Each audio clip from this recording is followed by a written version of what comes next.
Hey guys, Joshua Bim here. So just about yesterday, I had this interesting idea of sharing the different things I have learned through apologetics, especially concerning different worldviews and how they fare in comparison to the Christian worldview. And so yeah, if you have any questions in line with that, if you'd like to know how to engage with people from an Islamic worldview or different cultic worldviews. I'll be sure to help, so feel free to text me your questions or topics that you would like me to talk about uh, during this endeavor. Yeah, and I'll be sure to engage with them. Yeah, let's dive into it. So, for our very first question, why do Muslims pray while facing the Kaaba? One of my friends asked me this question, and they were basically asking, like, what's up with this whole prayer direction thing? Is it like a pious thing? Like, where do they get it from? And so yeah, I'll be sharing my sources at the end of this video. To understand how the Muslims started facing the Kaaba during prayer, we just need to look into the story of the Prophet Muhammad. Just a little background to help us understand. So, the Prophet, while he was in Mecca, started, evangelizing and telling people about his prophethood, that he had been called by God to start a religion of people that were submitting to God, the God of Abraham. And these were people that, would submit to God and would be his followers. And that this religion was not a new religion. It was, in fact, a religion of, the ancestors of the Jews and, the Christians. And so it was the same religion that Jesus taught, the same religion, that Abraham believed in, the prophets, Moses and everyone else basically believed in. And so this created sort of like a bridge between him and the Jews. And so he used to say that the Jews, in fact, have him written in their books, in the Torah, and the Christians have him written in their Injil, which is the gospel. And so that if they meet him, they will know that he is indeed a prophet from God because they have him written in their books. And so he keeps on telling his followers that you wait till we get to the Jews, they will confirm what I've been telling you guys, that I'm surely a prophet from God.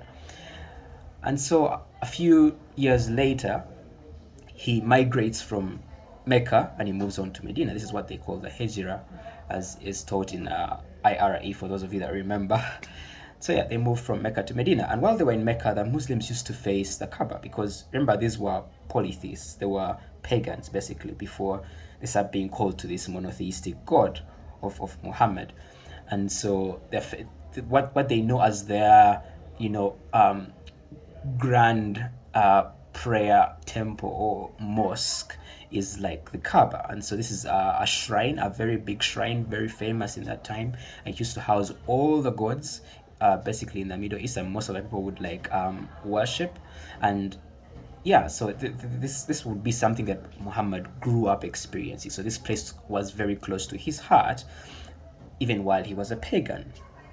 So this is what he understands as a high place of worship, right? So they face this place, and I think this comes from the concept of the link between them and the Jews. Since the Jews used to pray while facing Jerusalem, they also had like their prayer direction of sort, and we can see this in Quran chapter 2, from I think verse 142 to like 150, around there. So when you read through the story, you can see that they have a prayer direction, right? And so these verses are revealed while they're in Medina. So in Medina, when he gets there, he tells the Jews, hey, I'm a prophet. You guys have me written in your books. Check and you will see. And the Jews are like, no, you're a liar. You're not a prophet. We don't have you written in our books. And so Muhammad sort of gains this animosity because, like, these guys know for sure that I am in their books, and yet they deny me. They are liars, right? And so he reacts to this in a way which we're going to see just in a few. So while they moved to Medina, in a way for him to appeal to the Jews, he decided to start facing Jerusalem. Now we can see this even in the Bible. Daniel, while he was in Babylon, right, he used to pray while facing Jerusalem. So this was a practice for the Jews. And so for him to gain favor with the Jews, they started praying while facing Jerusalem, right? But this was contentious even among the people because they knew their prayer direction was in Mecca, right? And now they have to face Jerusalem. So it came with some change, but they have to obey the prophet, so they go along with it.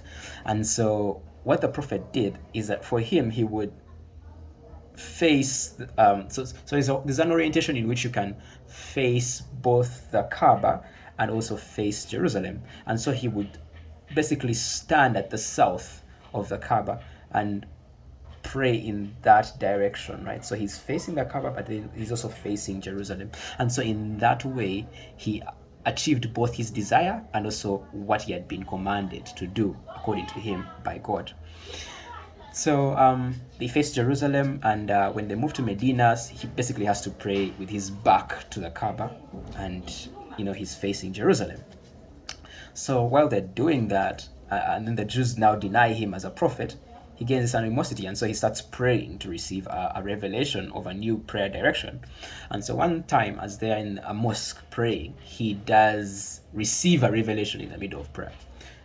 And the angel Gabriel spins him and faces him towards the Kaaba. And so all the people that were with him in the mosque basically turn with him and they start facing the Kaaba. So you can find this in the hadiths, and this is in Sahih al-Bukhari around hadith number 40, 4482 I think as well.